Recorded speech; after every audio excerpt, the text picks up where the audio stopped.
It's 1984. Lila Mulla and Ron Dunnigan are free as birds. They flew while Ted fumed for 3 frustrating decades. At this point, I'm pissed. They murdered my brother and they're out. But hope is reignited. Enter the era of DNA and the newly funded cold case unit of the Baton Rouge Police. They started looking back through old file cabinets for cases that they could successfully reopen and successfully prosecute. They start reading the word Sonic Gary, and they see the name Tucker. As in Larry Tucker, Memory's father, and the Kergans' friend and business partner, the one who 30 years earlier discovered that piece of paper with the name Erica. He was listed as one of the people who reported him missing. And as fate would have it, 30 years later, Memory Tucker, now a district attorney investigator, on the case. I made the murder book, and we started looking for the old witnesses. Everybody's name who was in any police report. Step number 1 was to get Wade, Gary's son, to submit a DNA sample to see if the blood in the trunk actually matched Gary's blood. The results were that the blood in the trunk of the car belonged to Wade Kergan's father. So we knew then that it was Gary's blood, and we knew we could probably prosecute the case successfully. Of course, when investigators say, does anybody know where these two are? You do. Oh, yeah. I knew exactly where they were. Over those 30 years, you hired private investigators to track them. Over those 30 years, I did everything you could possibly think of and probably a few things you can't. I literally knew where they were almost every day. They never made contact with each other again. Ted discovered that Lila eventually got a nursing degree and moved to New York. Where is Dunnigan? What happened to him? He drifted back to Louisiana. He lived on a disability check, which he's told one of my people that he faked. The now aging Louisiana loser still pined for Lila. We talked about after Lila, he was never able to have sex again. This is true. I mean, Lila was a big love of his life. She was the last person he had sex with. He's 36 years old. Ted recruited his close friend, a woman named Ann Edelman, to buddy up to the lonely drifter. Using Ted's money, Ann paid Dunnigan's expenses, even a cell phone. She won his trust. Ted even disguised himself as a chauffeur driving Ann and the clueless Dunnigan around town. The joke was on the clown. Now, all these years later, Ted could lead cops right to Lila and Dunnigan's doorsteps. When he was rearrested, he was living at a Ramada Inn in Bossier City. Lila was now a nurse and a divorced mother of 2 living in New York City. I had actually gone to New York the day before the police had flown up and scoped out her apartment building. And when they arrested her at her apartment, yeah, I was outside. Ted had disguised himself as a homeless man and went unnoticed. Did you see her walk out? I did. I could hear her. And she said, I knew you would come back.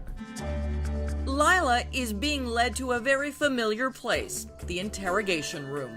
This is your day to tell your side of the story.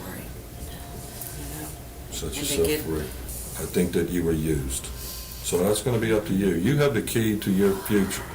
Lila knows what's coming and from the start portrays herself as Dunnigan's psychological hostage. He had threatened me, threatened my family. He'd have me out on the street to try and pick people up. Did he take all the money? He took all the money, yeah. Dunnigan told Lila a ghost named Squeaky had his eye on her. Squeaky is the ghost, part of Dunnigan. Squeaky was Billy Dunnigan. When he wasn't around, Squeaky was watching you. Squeaky was the ghost. I remember that very clearly. Even Lila's diary entries reveal her belief in Squeaky's powers. Thank God for the spirits in Squeaky, for they keep us together and keep the bond tight. Did you buy it? No, but I saw, it's not only my job to see what I believe, which is very important. I have to determine what I think a jury will believe. And would a jury believe Lila was forced into seducing rich men like Gary Kergan? You met Gary at the Met him a club. few times at the club. Dunnigan was always talking about, getting someone further money. Lila's diary entries portray Dunnigan as some sort of messiah. He accidentally bit me too hard. I was bleeding. He meditated, and it's healed. It was a miracle. Now, Lila Mulla turns on the, oh, I'm so vulnerable, I'm this weak female, I was very young, I was under his spell kind of thing. See, on this journal entry, you have a plan to get him next time. Ron hid in the closet, that good man. You said, let's see, I had $240 from Sonic Gary. Okay, I don't remember how much money. Do you remember writing that? No, What do you think you were referring to there? I don't know. Interrogators have had enough of the cat and mouse game. I think you're lying. I'm going to talk to you. You have selective memory. You're going to talk to me? You've been dragging this on. I'm going to tell you what happened. All right, start telling me. Let's quit the dance. Lila slowly lays out the cold-hearted plan. Note the journal entry that reads, "Let go of animals." He bought some type of poison and was poisoning animals. Dunnigan experimented on guinea pigs and mice.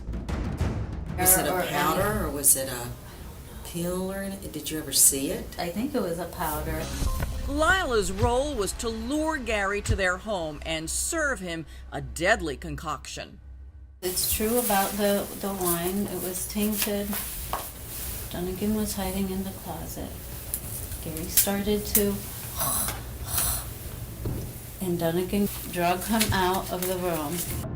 According to Lila, Dunnigan took Gary into the bathroom and performed the unthinkable. It just You gets have me to so tell us, sad. Lila. I know I do. That's- I know I do. I That's- know. We need to know I why know. he went into the He bathroom. cut him in half, okay? He cut Okay. him in half.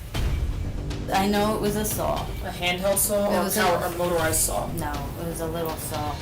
If Lila's story is to be believed, Gary's remains were stuffed in trash bags, thrown in the trunk of his own car, and driven by Dunnigan and Lila to dumpsters along a highway. It was foresty. It was a green dumpster. I remember there were lights though, so I mean I know it wasn't a rural area. Lila says they cabbed it back to Baton Rouge. Then Dunnigan wiped the apartment clean. Cops are dubious. Let me tell you something, when a body gets cut in half, the guts come out. And blood goes everywhere. But I did not see any blood. For all its peculiarities, Lila's story was strong enough for prosecutors to move forward even without a body. Once again, Lila was offered a plea deal in exchange for her testimony. Could you have convicted Ron Dunnigan without Lila testifying? We didn't have enough evidence to indict him without flipping her on him. This time, she accepted a plea deal that no one would call sweet. I honestly can't believe she took the deal. 30 years in prison? 30 years in prison. Maybe guilt was weighing on her. Because of Lila's testimony, Dunnigan got life behind bars. Perhaps the sickest part of this crime was the motive. If you thought it was money, you were wrong. They wanted to kill someone, according to Lila, just to see what it was like. A thrill kill? A thrill kill. It's really sad that over those 30 years, Gary's mother passed, Gary's wife passed, family members passed away, never getting to the point of seeing justice. It is sad. It's very sad. I'm just so grateful that Ted was able to push the case, keep the case alive, because he did. He kept the case alive and was able to see justice served. That's huge. Ted is satisfied as well. He just expresses it in a less delicate way. At the end, I said, after 30 years, I got you. I'm Chris Hansen. If you like this story, make sure you tune in every day to Crime Watch Daily. You can find where the show airs in your city at crimewatchdaily.com. Watch it live or record it on your DVR and watch it at night. And to all those criminals out there, remember, we are watching.